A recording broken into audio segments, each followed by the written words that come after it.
where emotional intelligence starts.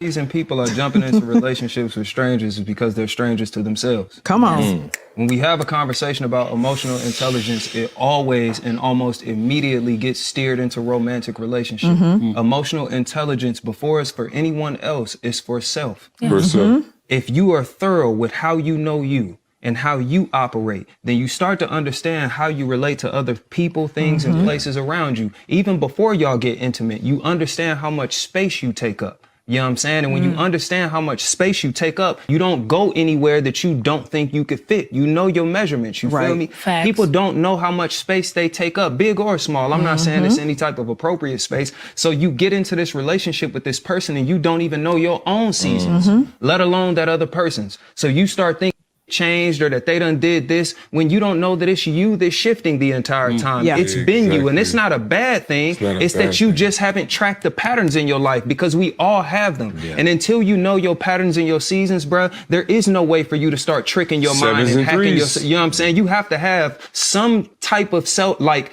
you don't have to have done all the work, but most people not even self-aware in the relationship. All they know is just performance. You can't teach. But that's a good people point, can because sponge if you that don't up. have the awareness of self, you won't have social awareness.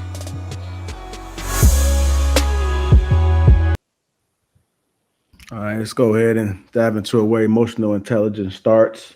Play the video to kind of get us going with it. What are your thoughts about it? We're going to start with you, Trev.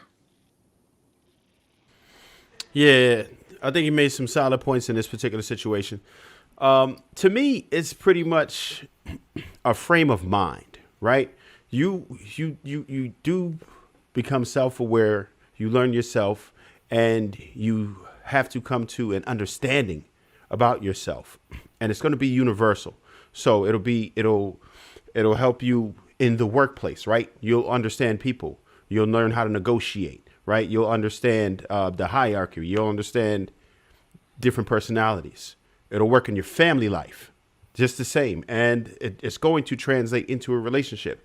But it's all a frame of mind. And you see the people who are just wired a certain way, right? People who can't get along with people can't get along with nobody. It'd be the same people who have very few friends or no friends. It'd be the same dudes who can't get along at the workplace and keep getting fired, and they blame it on everybody else. Oh, it's your fault. It's your fault. Oh, they don't like me over there. They hating on me.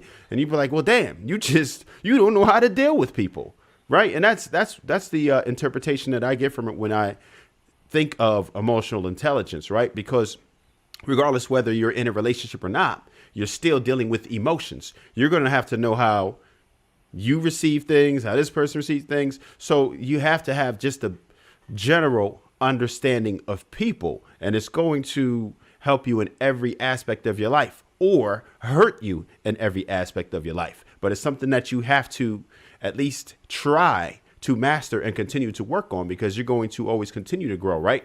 And you might think you know it all. Like when I was in my 20s, I thought I had it, right? You get to that invincible age where you feel like you know so much.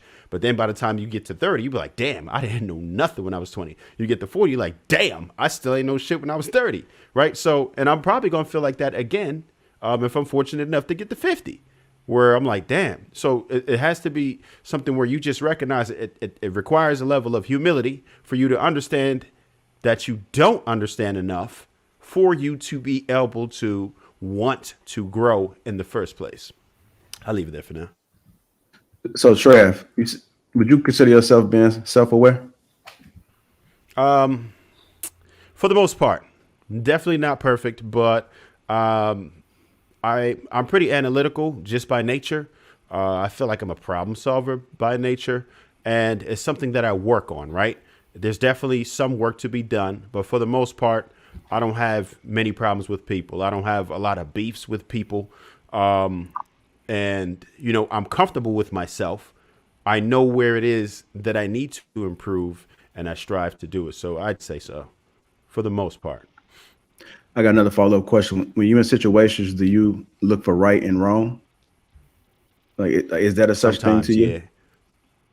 So there's a such thing as somebody's being right, somebody's being wrong. Believe, at the same time, I definitely understand perspectives, right? So let's just say I'm looking at a conflict and I'm outside of it, I'm like, okay, well, let's try to see where this person is coming from. How did they get to this point, right? No matter how I do, whether I'm talking to somebody, whether I'm conducting an interview, no matter what, I say, look, let me find out what's the root of this. What kind of a childhood did you have, right? Who are you around? What are your peers like? What circumstances are you dealing with, right? Where are you close to the poverty line? All of these little nuances have effect on how you're going to behave as a human being.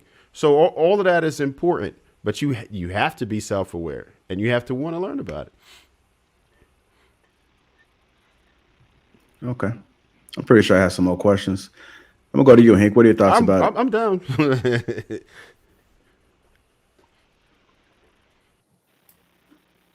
I didn't know Trey's gonna say something else. Was you good, Trey? Oh no, I'm good. I'm just saying whenever everybody go, if you got some more questions, I'm with it. But you go ahead, Hank. You straight. Okay. So what was your question again, Jay? I'm sorry.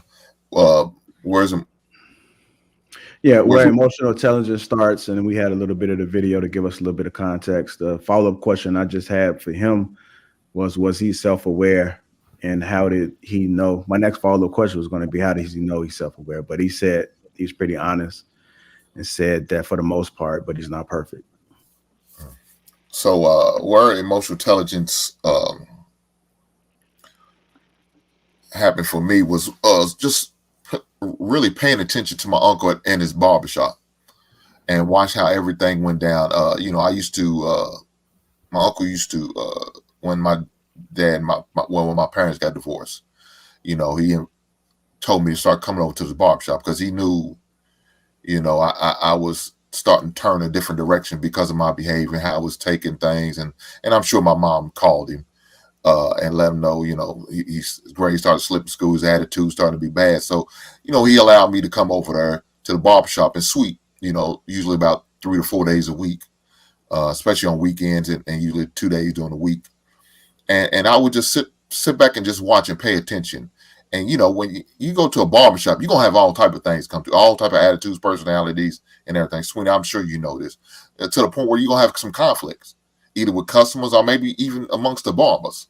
So I've watched where he was able to handle 2 dudes about to damn near get into a gunfight in his barbershop, watching all of this, paying attention to all this, and see how he handled it. So I learned my emotional intelligence about how he handled certain situations that he handled in the barbershop. I also learned it from my grandfather when he had to handle different situations where he, lost a friend, a family member, how he was able to emotionally deal with the issues. I watched how he had to go through and deal with prostate cancer. That's why I always share with men, talk about, getting a prostate and colonoscopy. And I watched how he handled it and, and allowed me to learn those things. And so those things I learned and watched and paid attention to, and also was able to put in practice because, of course, you go through things in your life that people's going to definitely test you, whether it's relationships, whether it's friendships, whether it's, dealing with college teammates, professors and just co-workers or whatever the case may be. You're always going to be tested with it. So it's all about how you handle it. So.